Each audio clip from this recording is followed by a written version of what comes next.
বাংলাদেশের সবথেকে ছোট সাপ কোনটি জানেন? যদি না জেনে থাকেন তাহলে আজকের ভিডিও আপনার জন্য। বাংলাদেশের সবথেকে ছোট সাপ হচ্ছে বার্বাডোস থ্রেড স্নেক। অনেকেই এটির নাম জানেন না। অঞ্চলভেদে এর কিছু আঞ্চলিক নামও রয়েছে। আকারে খুবই ছোট এই সাপটি মূলত মাটির নিচে বসবাস করে। এদের খাদ্য তালিকায় পিঁপড়া ও উইপোকার ডিম রয়েছে, অর্থাৎ এরা সাধারণত পিঁপড়া ও উইপোকার ডিম খেয়ে জীবন ধারণ করে।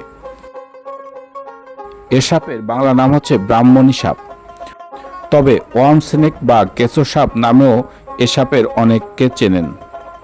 কেঁচোর মতো দেখতে, আকারে খুব ছোট এ সাপের দৈর্ঘ্য সাধারণত 10 থেকে 15 সেন্টিমিটার হয়ে থাকে।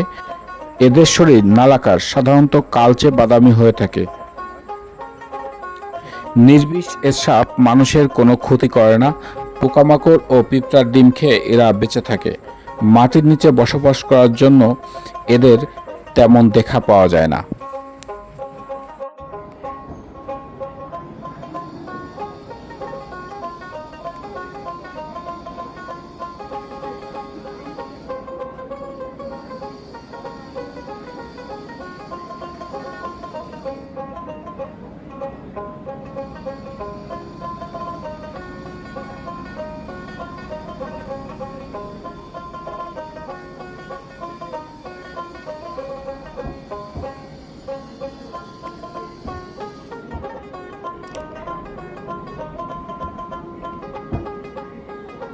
পাখি কিভাবে প্রকৃতির ভারসাম্য রক্ষা করে এটা দেখতে পাচ্ছেন আপনারা এই ভিডিওতে।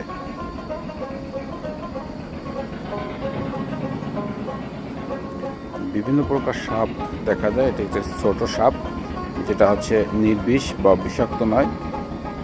সাধারণত অন্ধ বলা হয়। এরা মাটির নিচেই থাকে। এদের আকৃতি খুব লম্বা হয় না, 6 থেকে 8 ইঞ্চি। এই 6 থেকে 8 ইঞ্চি এই সাপটা এখন এই ম্যাকপাই, অর্থাৎ আমাদের জাতীয় পাখি দোয়েল, জাতীয় পাখি দোয়েলের খাদ্য হিসেবে পরিণত হতে যাচ্ছে।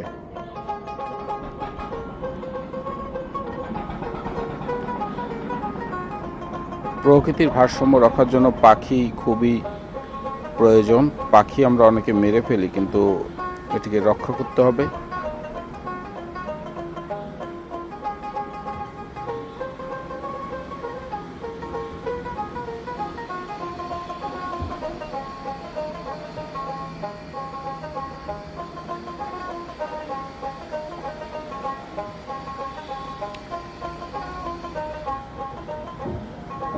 এই পাখিগুলো বিভিন্ন সময় বিভিন্ন পোকামাকড় খেয়ে আমাদের ফসল রক্ষা করে, আমাদের প্রকৃতির ভারসাম্য রক্ষা করে, কিন্তু অবচেতন মনে, অসচেতনায় আমরা এদের মেরে ফেলছি, যেটা খুবই খারাপ কথা।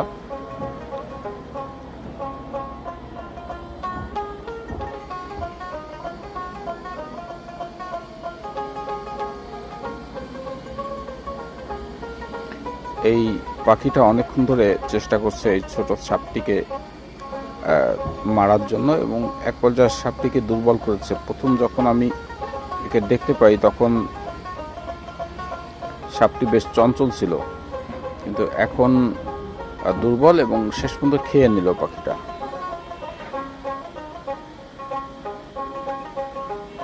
এখনো খাওয়া কমপ্লিট করতে পারে নাই। আমি অবশ্য জুম করে আপনাদের দেখাচ্ছি। যদি কাছে যাই তাহলে পাখিটা হয়তো উড়াল দেবে, এই জন্য আমি জুম করে স্থির আছি, স্থির অবস্থায় দেখাচ্ছি। এটা একেবারে নদীর পাড়, আমার যে বাজারের যে দোকানের পিছনে অংশ। চলে গেল, উড়াল দিয়ে চলে গেল।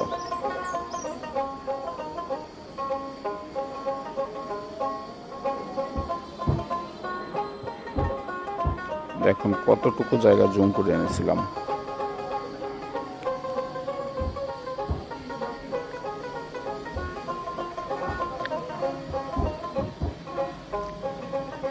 মৃত্তিকা জীবন ও প্রকৃতি চ্যানেলে আমরা বিভিন্ন প্রকার প্রাকৃতিক দৃশ্য আপনাদের দেখিয়ে থাকি। আপনারা যারা এখন পর্যন্ত আমাদের চ্যানেলটি সাবস্ক্রাইব করেনি, অবশ্যই ইউটিউবে যে মৃত্তিকা জীবন ও প্রকৃতি লিখে সার্চ দিয়ে চ্যানেলটি সাবস্ক্রাইব করবেন, এবং সাবস্ক্রাইব করার শেষে পাশে থাকা বেল আইকনটি টিপে দেবেন। ইউটিউব ছাড়া ফেসবুক, টিকটক এবং ইনস্টাগ্রামেও আমাদের ভিডিও আপনারা পেয়ে যাবেন। আশা করি সবাই ফেসবুক, ইনস্টাগ্রাম এবং টিকটকে আমাদের ফলোয়ার হবেন।